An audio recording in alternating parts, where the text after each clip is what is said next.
नमस्कार दोस्तों, स्वागत है आपका हमारे यूट्यूब चैनल अभी इंस्टीट्यूट में। आज हम आप लोगों के लिए फिर से नई क्लास लेकर आए हैं।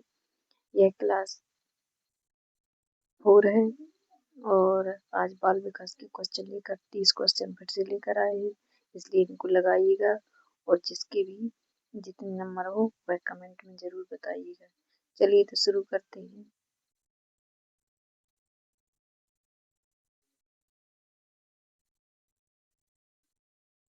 चलिए देखिए, तो पहला क्वेश्चन है जेंडर।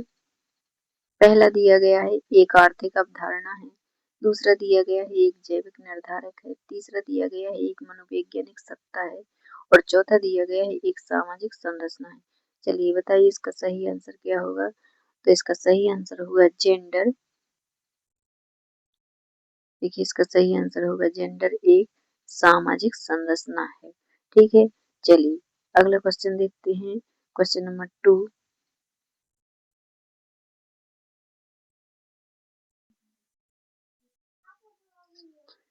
निम्नलिखित देखिए निम्नलिखित में से कौन सा विकास के व्यापक आयाम की सही पहचान करता है। पहला दिया गया है सामाजिक शारीरिक व्यक्तित्व स्व, दूसरा दिया गया है शारीरिक संज्ञानात्मक सामाजिक और संवेगात्मक, तीसरा दिया गया है संवेगात्मक बौद्धिक आध्यात्मिक एवं स्व और चौथा दिया गया है शारीरिक व्यक्तित्व आध्यात्मिक एवं संवेगात्मक। चलिए बताइए इसका सही आंसर क्या होगा।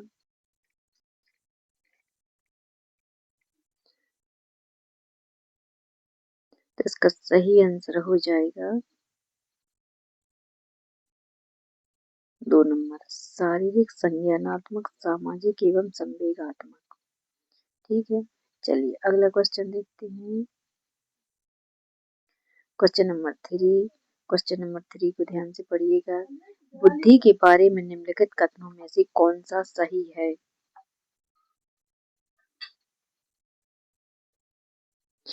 पहला दिया गया है बुद्धि बहुआयामी है, जिसमें बुद्धि परीक्षणों के द्वारा पूर्ण रूप से परिमेय न की जाने वाली योग्यता शामिल है। यहाँ पर का गलती से प्रिंट हो गया है, इसलिए इसको काट दीजिएगा।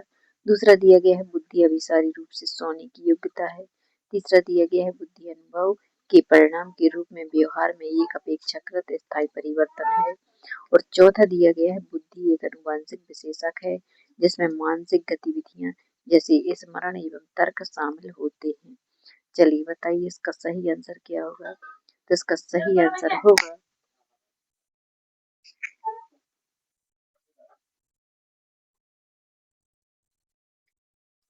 इसका सही आंसर होगा पहला।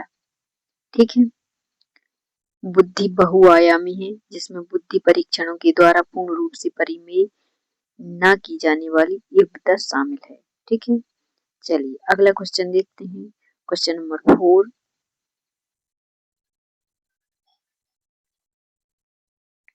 क्वेश्चन नंबर 4 में दिया गया है निम्नलिखित में से कौन सा प्राथमिक समाजीकरण माध्यम है। प्राथमिक समाजीकरण माध्यम कौन सा है। पहला दिया गया है मीडिया, दूसरा दिया गया है परिवार, तीसरा दिया गया है विद्यालय और चौथा दिया गया है सरकार। देखिए विद्यालय तो द्वितीयक समाजीकरण हो जाएगा। ठीक है, सरकार तो तृतीयक में आ जाएगा या द्वितीयक में आएगा। ठीक है, चलिए बताइए इसका सही आंसर कौन सा होगा। तो इसका सही आंसर होगा प्राथमिक समाजीकरण है, तो वह प्राथमिक समाजीकरण परिवार द्वारा होता है। ठीक है, इसलिए इसका सही आंसर होगा दूसरा। चलिए अगला क्वेश्चन देखते हैं।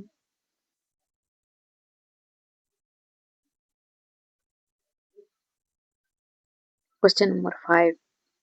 क्वेश्चन नंबर 5 में दिया गया है जीन पियाजे के सिद्धांत का प्रमुख प्रस्ताव है कि पहला, बच्चों की सोच गुणात्मक रूप में वयस्कों से भिन्न होती है। दूसरा दिया गया है बच्चों की सोच वयस्कों से भिन्न निम्न होती है। तीसरा दिया गया है बच्चों की सोच वयस्कों से बेहतर होती है और चौथा दिया गया है बच्चों की सोच मात्रात्मक रूप में वयस्कों से भिन्न होती है। चलिए बताइए इसका सही आंसर कौन सा है। इसका सही आंसर हो जाएगा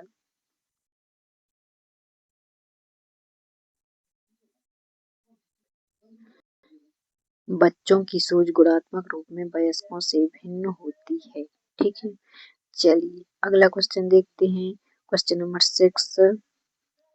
6 में दिया गया है, निम्नलिखित में से कौन सी पूर्व संक्रियात्मक अवस्था बच्चों की विशेषता को बताती है? पहला, विचारों की अनुत्क्रमणीयता, दूसरा, वर्तुल प्रतिक्रिया, तीसरा, लक्ष्य निर्देशित व्यवहार और चौथा, विलंबित अनुकरण। ठीक है, बताइए तो इसका सही आंसर कौन सा होगा? तो इसका सही आंसर हो जाएगा छठवां का पहला। ठीक है, विचारों की अनुत्क्रमणीयता। ठीक है, चलिए अगला क्वेश्चन देखते हैं। अगले क्वेश्चन में क्या दिया गया है? क्वेश्चन नंबर 7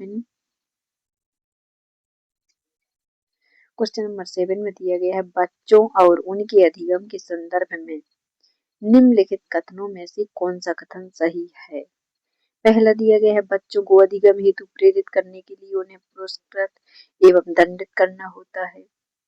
दूसरा दिया गया है, सभी बच्चे सीखने के लिए स्वाभाविक रूप से प्रेरित होते हैं तथा सीखने में सक्षम हैं।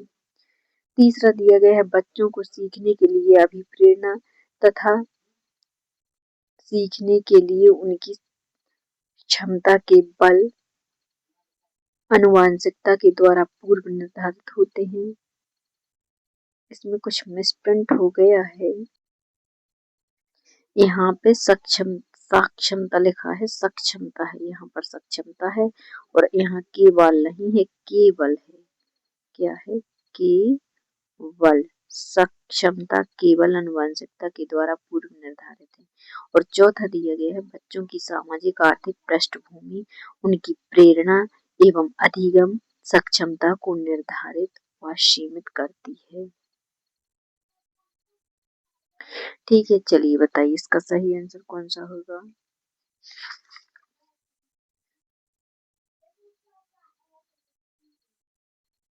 देखिए इसका सही आंसर हो जाएगा, लेकिन दंडित करना तो गलत होगा, इसलिए यह ऑप्शन कट जाएगा। ठीक है, इसमें केवल दिया गया है। ठीक है, कि यहाँ पर केवल है, केवल दिया गया है तो यह ऑप्शन भी कट जाएगा। अब और इसमें क्या दिया गया है, बच्चों की सामाजिक आर्थिक पृष्ठभूमि उनकी प्रेरणा अधिगम सक्षमता को निर्धारित और सीमित करती है, तो सीमित तो नहीं होता है। ठीक है, इसलिए इसका सही आंसर हो जाएगा दूसरा, सभी बच्चे सीखने के लिए स्वाभाविक रूप से प्रेरित होते हैं तथा सीखने में सक्षम होते हैं, इसलिए इसका सही आंसर हो जाएगा दूसरा। चलिए अगला क्वेश्चन देखते हैं। क्वेश्चन नंबर 8 में दिया गया है, प्रगतिशील शिक्षा में बच्चों को किस प्रकार से देखा जाता है? पहला, खाली स्लेटों के रूप में, यहाँ पर इस कट कर देना। ठीक है, दूसरा दिया गया है छोटे वयस्कों के रूप में, तीसरा दिया गया है निष्क्रिय अनुकारकों के रूप में, चौथा दिया गया है सक्रिय अन्वेषकों के रूप में। ठीक है, तो इसका सही आंसर क्या हो जाएगा? देखिए, निष्क्रिय तो गलत हो जाएगा, इसलिए ये वाला ऑप्शन कट जाएगा। छोटे वयस्कों के रूप में, तो वयस्क बच्चे वयस्क तो नहीं हो सकते, और खाली स्लेटों के रूप में नहीं, खाली स्लेट भी नहीं होती, बच्चों में कुछ कोई ना कोई क्षमता जरूर होती है, इसलिए इसका सही आंसर हो जाएगा सक्रिय अन्वेषकों के रूप में। ठीक है, क्या हो जाएगा? क्वेश्चन नंबर 8 का आंसर होगा 4, सक्रिय अन्वेषकों के रूप में। चलिए अगला क्वेश्चन देखते हैं।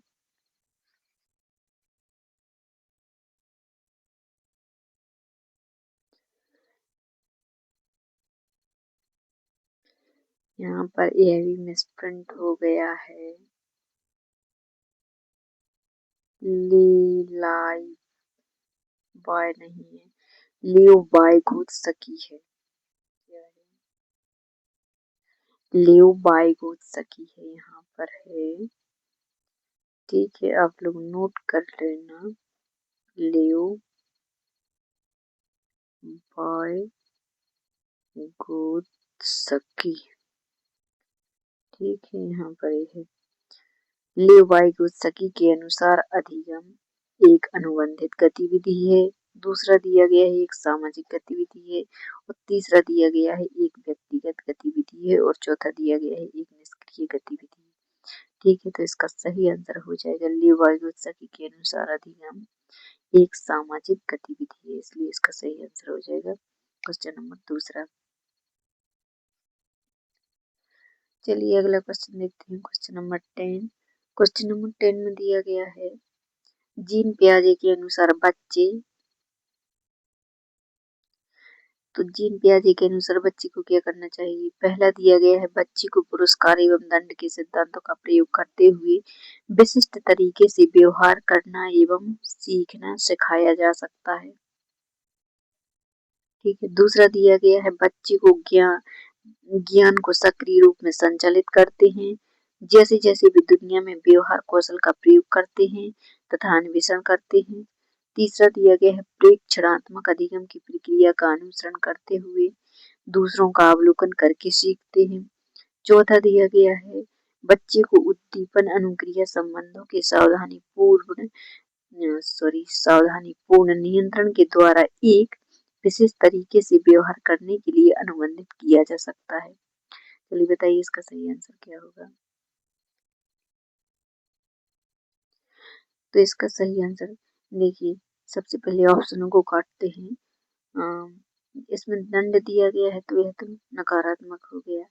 ज्ञान को सक्रिय रूप से संचालित करते हैं, कौशल अन्वेषण करते हैं, देखते हैं, ये सही लग रहा है। प्रेक्षणात्मक अधिगम प्रक्रिया का अनुसरण करते हुए दूसरों का अवलोकन करके सीखते हैं, नहीं ऐसा तो नहीं है। को उद्दीपन अनुक्रिया संबंधों के सावधानी पूर्ण नियंत्रण के द्वारा एक विशेष तरीके से व्यवहार करने के लिए, नहीं यह भी नहीं होगा, इसलिए इसका सही आंसर हो जाएगा ज्ञान को सक्रिय रूप से संचालित करते हैं जैसे जैसे भी दुनिया में व्यवहार कौशल का प्रयोग करते हैं तथा अन्वेषण करते हैं। ठीक है, चलिए अगला क्वेश्चन देखते हैं, क्वेश्चन नंबर 11। क्वेश्चन नंबर 11 में दिया गया है चालक विकास की दर में व्यक्तिगत विविधताएं होती हैं, फिर भी चालक विकास का क्रम खालिस्तान से तक है, तो क्या है। परिष्कृत सूक्ष्म चालक विकास है, अपरिष्कृत स्थूल चालक विकास, दूसरा दिया गया है शीर्षगामी अधोगामी, या तीसरा दिया गया है अधोगामी शीर्षगामी, और चौथा दिया गया है अपरिष्कृत स्थूल चालक विकास, परिष्कृत सूक्ष्म चालक विकास। चलिए बताइए इसका सही आंसर क्या हो जाएगा।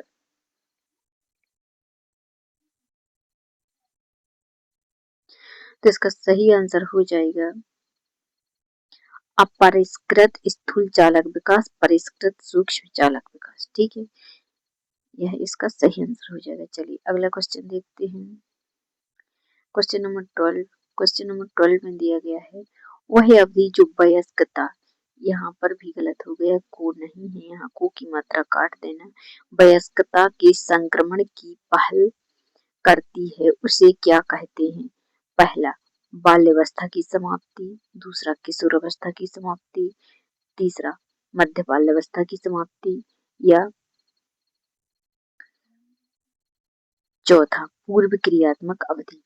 बताइए क्या कहते हैं, वह अवधि जो वयस्कता के संक्रमण की पहल करती है उसे क्या कहते हैं।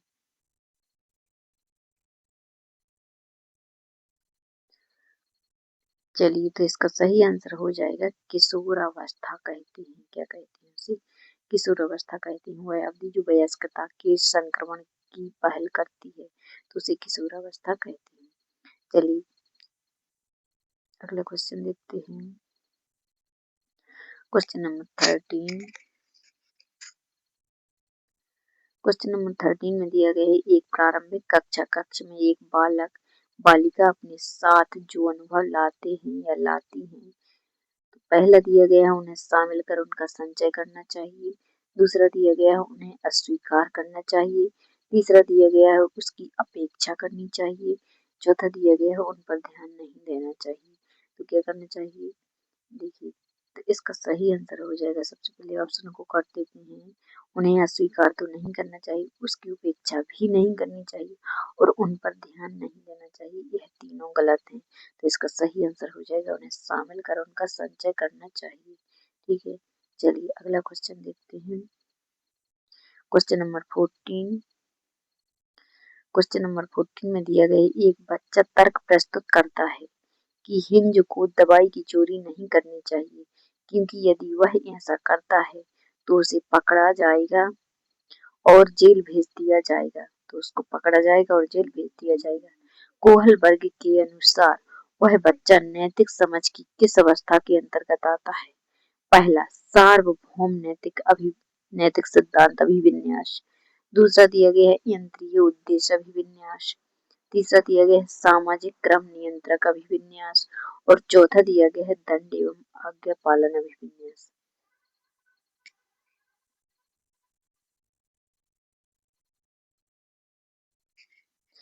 चलिए बताइए तो इसका सही आंसर क्या होगा। देखिए क्वेश्चन को एक बार फिर से ध्यान से पढ़िए। उसमें क्या कहा गया है कि हिंज को दवाई की चोरी नहीं करनी चाहिए क्योंकि यदि वह ऐसा करता है तो वह पकड़ा जाएगा। उसे नहीं वह हो गया उसको पकड़ा जाएगा और जेल भेज दिया जाएगा। तो जेल भेजना एक दंड के रूप में दिखाया गया है, इसलिए इसका सही आंसर हो जाएगा 4 नंबर दंड एवं आज्ञा पालन अभिविन्यास। ठीक है, चलिए अगला क्वेश्चन देखते हैं। Question number 15। क्वेश्चन नंबर 15 में दिया गया है, जो बच्चे स्वयं से मौखिक संवाद करते हैं उन्हें ल्योबायगुत्सकी क्या कहते हैं?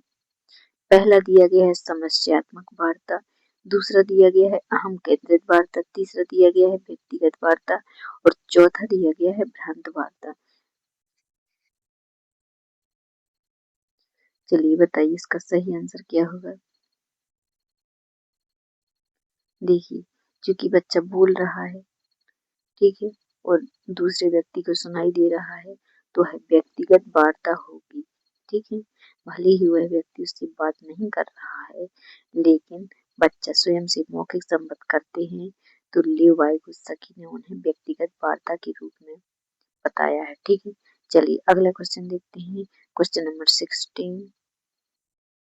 क्वेश्चन नंबर 16 में दिया गया है, खिलौने, पहनावे की वस्तुएं, घरेलू सामग्रियां, व्यवसायों एवं रंगों को विशिष्ट लिंग के साथ संबंधित करना क्या प्रदर्शित करता है? पहला, जेंडर प्रासंगिकता, दूसरा विकसित जेंडर पहचान, तीसरा जेंडर रूढ़िवादिता और चौथा जेंडर सिद्धांत। चलिए बताइए इसका सही आंसर क्या होगा।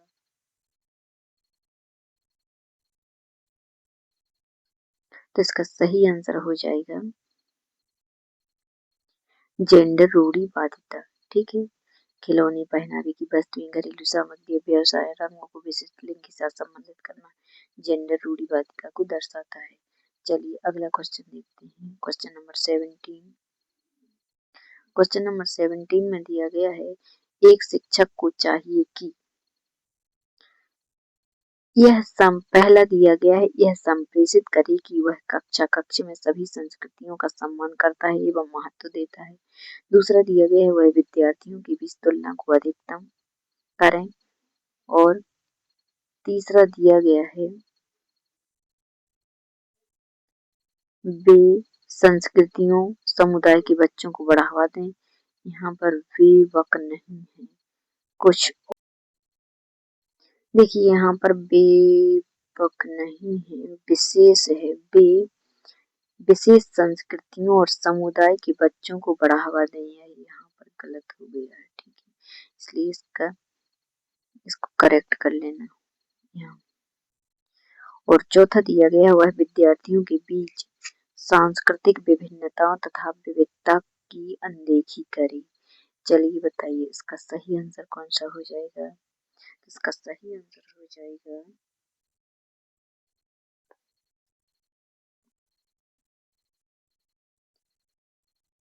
यह संप्रेषित करे कि वह कक्ष में सभी संस्कृतियों का सम्मान करता है एवं महत्व देता है, इसलिए पहला इसका सही आंसर हो जाएगा। चलिए अगला क्वेश्चन देखते हैं। Question number 18। क्वेश्चन नंबर 18 में निम्नलिखित संरचनाओं में से शिक्षा का अधिकार अधिनियम 2009 किसकी वकालत करता है? पहला, मुख्य धारा शिक्षा की, दूसरा एकीकृत शिक्षा की, तीसरा समावेशी शिक्षा की, चौथा पृथक्करण। बताइए इसका सही आंसर क्या होगा।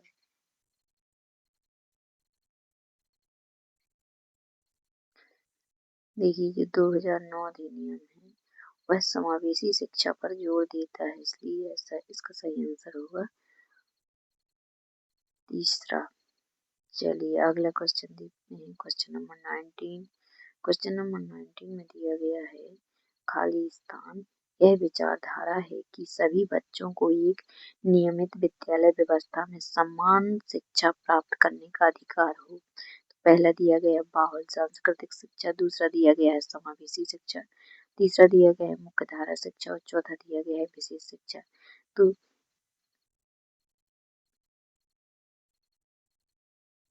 बताइए इसका सही आंसर क्या होगा। देखिए क्वेश्चन वही है 18 वाला, लेकिन इसको दूसरे तरीके से पूछ लिया गया है।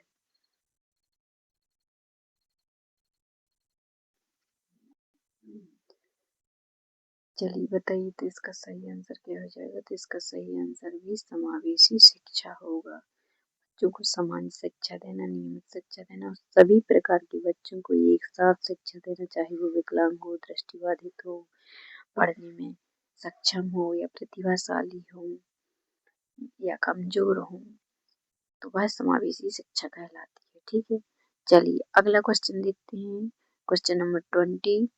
क्वेश्चन नंबर 20 में दिया गया है निम्नलिखित में से कौन सी अधिगम की मुख्य प्रक्रिया नहीं है जिसके द्वारा सार्थक अधिगम घटित होता है। पहला दिया गया है अन्वेषण एवं पारस्परिक क्रिया, दूसरा दिया गया है कंठस्थीकरण एवं स्मरण, तीसरा दिया गया है पुनरावृत्ति एवं अभ्यास और चौथा दिया गया है निर्देश एवं संचालन। देखिए प्रिंट में शब्दों की हेरफेर हो सकती है, इसलिए इसको थोड़ा ध्यान से देख लीजिएगा, कहीं पर गलती भी हो सकती है। चलिए बताइए इसका सही आंसर क्या होगा। Question number 20।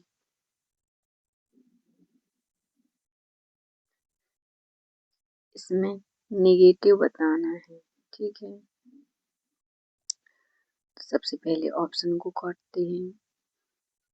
अन्वेषण एवं पारस्परिक क्रिया तो पॉजिटिव में आएगा, पुनरावृत्ति एवं अभ्यास भी पॉजिटिव में आएगा, निर्देश एवं संचालन भी पॉजिटिव में आएगा। नेगेटिव आंसर बताना है तो इसका हो जाएगा कंठस्थीकरण एवं स्मरण।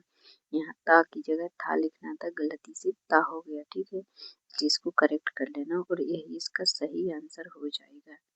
ठीक है, चलिए अगला क्वेश्चन देखते हैं, क्वेश्चन नंबर 21। क्वेश्चन नंबर 21 में दिया गया है निम्नलिखित में से कौन सा स्तंभ का के बच्चों को स्तंभ खा में उनकी प्राथमिक विशेषताओं की सही मिलान को प्रस्तुत करता है। देखिए प्रतिभाशाली, धारा प्रवाह पढ़ने में कमी, अधिगम अशक्तता, मूल समाधानों के बारे में सोच सकता है, सृजनात्मक, आसानी से विचलित होने की आदत और अवधान कमी, अति सक्रियता, व्यतिक्रम, शीघ्रता से एवं स्वतंत्र रूप से सीखने की योग्यता। चलिए बताइए इसका सही आंसर कौन सा होगा। सबसे पहले तो इनको मिलान कर लीजिएगा कि कौन सा इसका सही आंसर होगा। चलिए देखते हैं प्रतिभाशाली बालक कौन सा होगा। तो प्रतिभाशाली बालक होता है शीघ्रता से एवं स्वतंत्र रूप से सीखने की योग्यता। तो ए का 4 किस में दिया गया है, ए का 4 इसमें दिया गया है, दूसरे में दिया गया है और चौथे में दिया गया है, इसमें नहीं दिया गया, इसलिए एक कट हो जाएगा। चलिए अगला देखते हैं अधिगम अशक्तता। तो अधिगम अशक्तता का मतलब क्या होता है। तो अधिगम अशक्त सृजनात्मकता है। सृजनात्मकता का मतलब होता है मूल समाधानों के बारे में सोच सकता है। ठीक है, तो सी का दूसरा कहाँ पर दिया गया है, तो सी का दूसरा यहाँ पर दिया गया है और यहाँ पर भी दिया गया है, इसलिए चौथा भी कट जाएगा। चलिए अब अधिगम अशक्तता।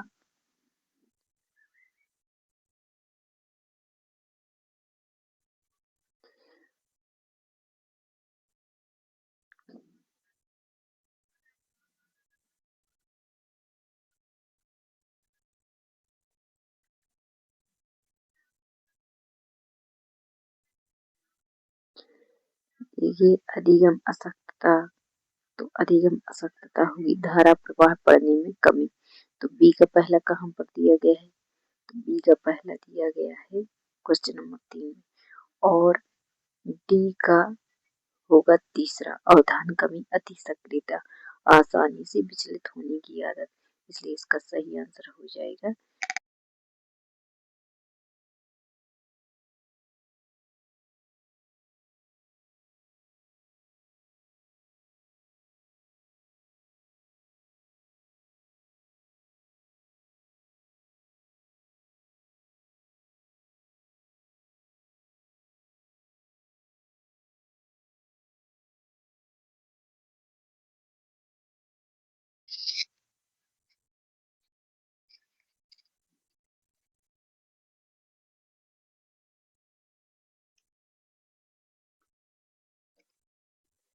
देखिए क्वेश्चन नंबर 21 देखते हैं। 21 में क्या दिया गया है?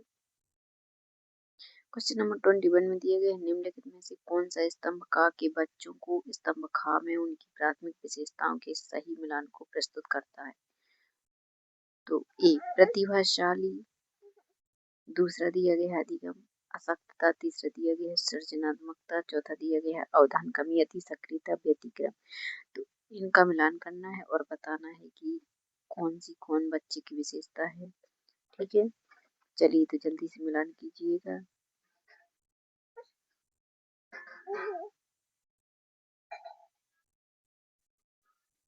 प्रतिभाशाली, देखिए प्रतिभाशाली बालक तो वो होते हैं जो शीघ्रता एवं स्वतंत्र रूप से सीखने की योग्यता रखते हैं। ठीक है, और बी नंबर अधिगम अशक्तता, धारा प्रवाह पढ़ने में कमी। तो जहाँ पर 4 और 1 होगा, 4 और 1 यहाँ पर है, तो यह इसका सही आंसर होगा जाएगा। सृजनात्मकता, मूल समाधानों के बारे में सोच सकता है, अवधान कमी, अति सक्रियता, व्यतिक्रम, आसानी से विचलित होने की आदत। इसलिए सही आंसर इसका तीसरा हो जाएगा। चलिए अगला क्वेश्चन देखते हैं।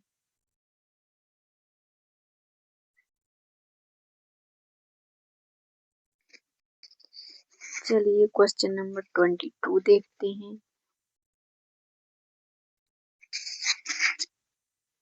बच्चे प्रभावी रूप से सीखते हैं जब वे विभिन्न गतिविधियों एवं कार्यों में सक्रिय रूप से भाग लेते हैं। दूसरा दिया गया है शिक्षक कक्षा में होने वाली सभी घटनाओं व बच्चों को पूर्ण रूप से नियंत्रित करता है।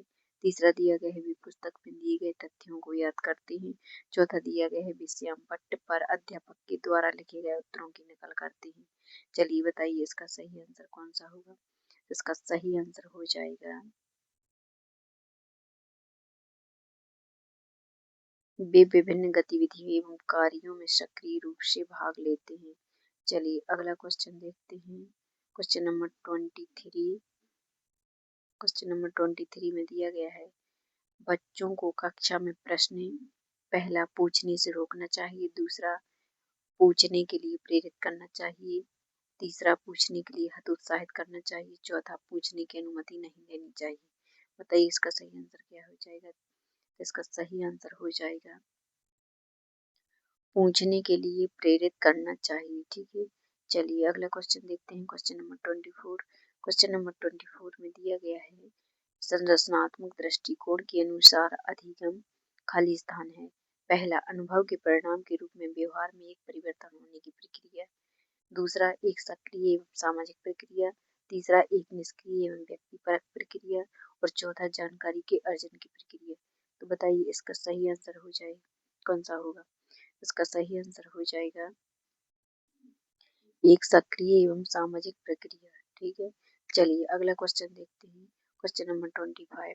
क्वेश्चन नंबर 25 में दिया गया है जब शिक्षक को विद्यार्थियों एवं उनकी योग्यताओं के बारे में सकारात्मक विश्वास होता है तब विद्यार्थी किसी भी रूप में प्रभावित नहीं होते हैं। दूसरा सीखने के लिए उत्सुक एवं प्रेरित हो रहते हैं। तीसरा निश्चित हो जाते हैं तथा सीखने के लिए किसी भी तरह का प्रयास करना बंद कर देते हैं। और चौथा दिया गया है विद्यार्थी का उत्साह भंग हो जाता है तथा दबाव में आ जाते हैं। चलिए बताइए इसका सही आंसर कौन सा होगा? इसका सही आंसर होगा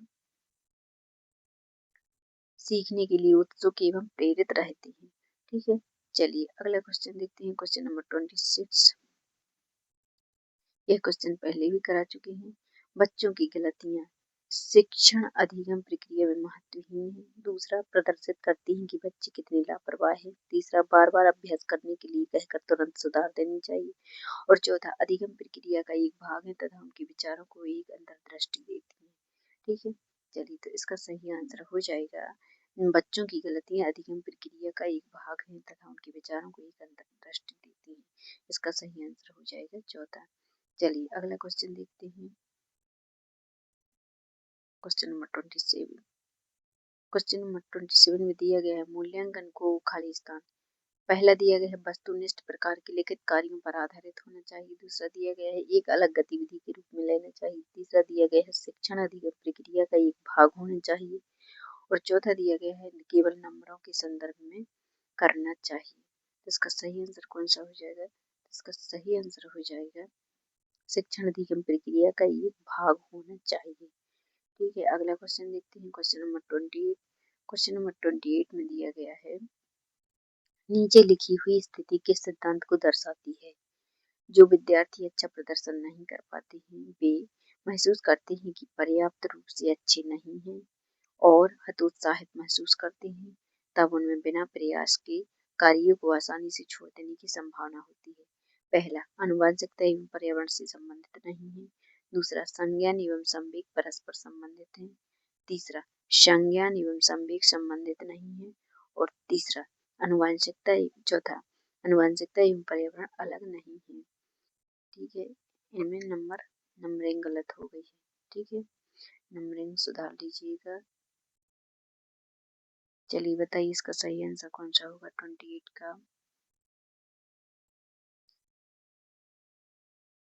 तो इसका सही आंसर हो जाएगा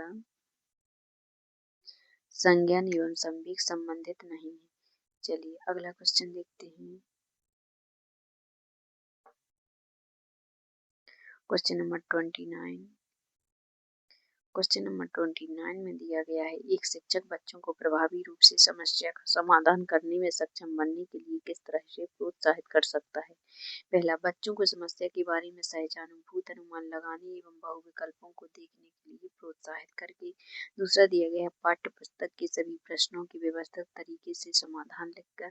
तीसरा दिया गया है पाठ्य पुस्तक से एक ही प्रकार के प्रश्नों के उत्तर के अभ्यास के लिए उन्हें पर्याप्त मात्रा में अवसर प्रदान करके। और चौथा दिया गया पाठ्य पुस्तक में दी गई सूचनाओं के कंठस्थीकरण पर बल देकर। चलिए बताइए उसका सही आंसर क्या होगा? समस्या का समाधान।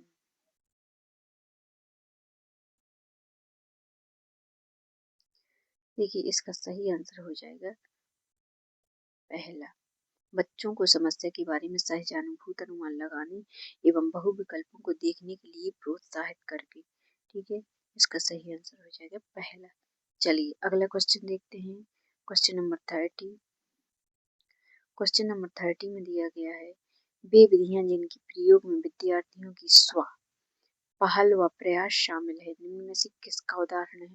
पहला, परंपरागत विधि। दूसरा, अंतर्वैयक्तिक विधि। तीसरा, निगमनात्मक विधि। और चौथा, अधिगमकर्ता केंद्रित विधि। तो इसका सही आंसर हो जाएगा